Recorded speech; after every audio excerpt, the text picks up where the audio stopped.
तो सांग मैंने फाइनाली बहु दिन अंत घटी आमर कन्स्टेबल जीडी जो पोस्ट रही है ताहा 2026 आसी सारी। तो ऑनलाइन एप्लिकेशन आपंकर 1 तारिख रु स्टार्ट हो सारी ऑफिशियल नोटिस आसी सारी। तो अरे 25,000 प्लस आपंकर वैकेंसी रही। तो 100 वर्ष भाई 2026 आसीगला 25,000 प्लस वैकेंसी रही। तो कौन कौन आपंकर ये इंपोर्टाट डेट गुड़िक अच्छी सैलरी कौन कौन रही क्वालिफिकेशन कौन कौन रही चलतु मुझे आगक आपको जन दूसरी। तो भिडियोटी को शेष पर्यंत निश्चय देखिए और जेहेतु एत मात्रा आपंकर वैकेंसी रोचे अप्लाई निश्चय करेंगे अप्लाई निश्चय करेंगे और ए सिलेक्शन होवार चांस बहुत अच्छी। तो अप्लाई आप निश्चय करेंगे 25,000 प्लस वैकेंसी रोचे अप्लाई करदे। चलतु कौन कौन इंपोर्टाट आपंकर नोटिफिकेशन आसी चलतु मुझे देखा दूसरी इंपोर्टाट डेट गुड़िक देखा गले आपंकर ऑनलाइन एप्लिकेशन फॉर्म स्टार्ट हो सारी 1 तारिख रु और लास्ट डेट रही है 31 तारिख पर्यंत आप लास्ट डेट रही। ऑनलाइन फी पेमेंट केते पर्यंत रही ना 1 जनवरी 2026 पर्यंत आपंकर online fee payment last date अच्छी। और जदि आप अप्लाई कला बेले कौन तथ्य भूल देते तेज केते भितर सुधारे ना जनवरी 8 रु 10 तारिख भितर आपको सुधारी पारे। विंडो आपंकर ओपेन हो आप सुधारी देवे और एग्जामिनेशन केबे ना आउ सांग मैंने कंप्यूटर बेस एग्जाम हम केतरु केते भितर ना 2026 फेब्रुआरी रु एप्रिल भितर आपंकर कंप्यूटर बेस एग्जामिनेशन टी हम। लास्ट डेट आपंकर देखंतु ए डिसेंबर 31 अच्छी। तो निश्चय भाव में भितर जाइए अप्लाई करदे मसे आपन को से टाइम देछि। तो आपन अप्लाई करदे जाइए।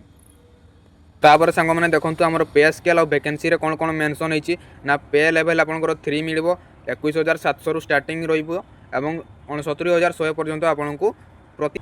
तो सांग मैंने सबू पोस्ट पाई देखंतु फॉर ऑल दी पोस्ट पाई एतकी आपंकर पे स्केल रही। और वैकेंसी कथा जदि आम देखा देखूँ सबुठ अधिक वैकेंसी अच्छी सीआईएसएफ रे देखूँ 14,595 टी आपंकर वैकेंसी अच्छी। तो सबुठ अधिक संख्यार वैकेंसी रोचे आमर सीआईएसएफ रे। तापर टोटाल वैकेंसी जदि आम देखा देखूँ टोटाल वैकेंसी आपंकर ये मेंशन होती देखूँ केते ना 25,487 टी आपंकर वैकेंसी बाहरी 2026 रे। यापर सांग मैंने जदि आम एज लिमिट देखा तेबे 18 रु 23 वर्ष भितर जो लोक मैंने बिलोंग्स कर अप्लाई करें। तो 18 रु 23 वर्ष भितर 18 रु 23 वर्ष भितर जी लोक बिलोंग कर अप्लाई करेंगे। और एज रिलैक्सेशन रही आपंकर एसटी एससी 5 वर्ष और ओबीसी 3 वर्ष और एक्स सर्विस मैन मान 3 वर्ष एतिकी आपंकर रिलैक्सेशन टाइम रही। तो 18 रु 23 वर्ष जदि आप तेबे या निश्चय भाव में अप्लाई करेंगे। तापर सांग मैंने देखो एजुकेशनल क्वालिफिकेशन कौन मागी ना आपको एजुकेशनल क्वालिफिकेशन बेसी किसी मागी नहीं देखो केवल मस्ट हैव पास मैट्रिकुलेशन और 10 क्लास एग्जामिनेशन। तो आपड़ केवल 10 क्लास एग्जामिनेशन पास करथिबा दरकार। तो सेतकी आपनकर क्वालिफिकेशन मागी कि अदर किसी जदि आपनकर क्वालिफिकेशन अच्छी ताहा सेठारे आपण मेंशन करि पारिबे। आपण जदि 10 क्लास पास करछंती ताहले याकू अप्लाई करि पारिबे। तापर सांग मैंने याकू केमिति अप्लाई करिवे ना ssc.government.in ऑफिशियल वेबसाइट को जाई आपन सेथिरे अप्लाई करेंगे। तो आप कंप्यूटर सेंटर को जाई ossc.government.in आपन पाखर जदि कौन कंप्यूटर सेंटर अच्छी कंप्यूटर दुकान अच्छी तो सहीठी जाइए आप वेबसाइट जाइए अप्लाई करेंगे। देखो ssc.government.in वेबसाइट जाइए आप अप्लाई करेंगे। अप्लाई कला बेले केते टंका आपको फी देवाक पड़ो ना एप्लिकेशन फी आपंकर ये मेंशन होती 100 टंका केवल मात्र 100 टंका दे या अप्लाई करेंगे। और आपंकर वैकेंसी केते रोचे ना 25,000 प्लस वैकेंसी रोचे। तो 100 टंका देकी आप निश्चय भाव में या अप्लाई करदे। जदि कौन बसत आपंकर बाजी जाए तेबे यही चाकरी आप पाइपर। तो 100 टंका दे आप निश्चय भाव में या थे अप्लाई करदे। एवं सांग मैंने या बोथ मेल एवं फीमेल अप्लाई करेंगे। बोथ मेल और फीमेल या अप्लाई करेंगे। फीमेल माने या अप्लाई करेंगे। देखो वोमेन कैंडिडेट्स भी मेंशन होती। तो फीमेल माने या अप्लाई करेंगे।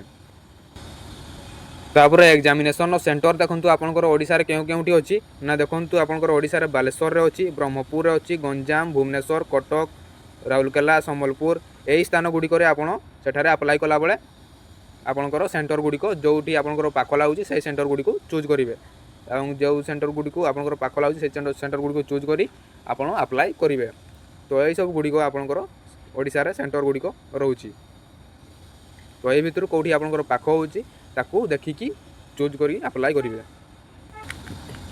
तापर सांग मैंने एग्जामिनेशन रो स्कीम कौन रोची ना कंप्यूटर बेस एग्जामिनेशन हम केतरु ना 2026 फेब्रुआरी रु एप्रिल भितर आपंकर एग्जाम हम मुझे प्रथम आपको जन देती।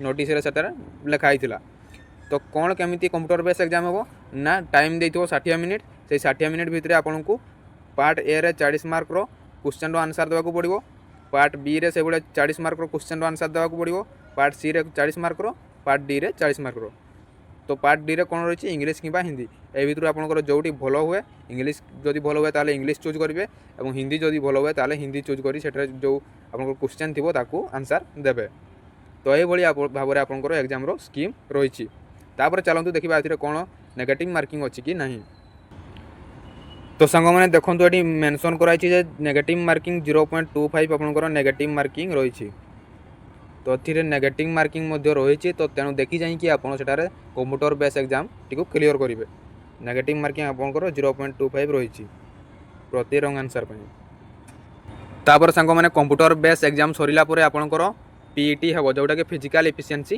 टेस्ट हम से आपंकर रेस रही आपन को दौड़ा कराइबे तो 5 किलोमीटर मेल मान को 5 किलोमीटर दौड़ा कराइबे 24 मिनिट और फीमेल मान को 1.6 किलोमीटर दौड़ा कराइबे 8 मिनिट रे तो मेल मान को 5 किलोमीटर दौड़ा कराइबे 24 मिनिट रे और फीमेल माने 8 मिनिट हाफ सेकेंड रे 1.6 किलोमीटर दौड़े एगुड़िक आमर लद्दाख रिजन जो मैंने बाहर होती से जो मैंने लद्दाख रिजन रोचे से 1.6 किलोमीटर 7 मिनिट रे कंप्लीट करेंगे और फीमेल माने 800 मीटर रेस को 5 मिनिट रे कंप्लीट करेंगे तो यह थी आपंकर फिजिकल एफिशिएंसी टेस्ट यापर सांग मैंने रही फिजिकल स्टैंडर्ड टेस्ट तो हाइट रे एठी आपंकर मेंशन होती मेल मानकर 170 सेंटीमीटर रहा दरकार और फीमेल मानकर 157 सेंटीमीटर रहा दरकार तो ये आपंकर हाइट रही है आप एलिजिबल हो पारे जोटा कि आपंकर फिजिकल स्टैंडर्ड टेस्ट रही क्लियर करेंगे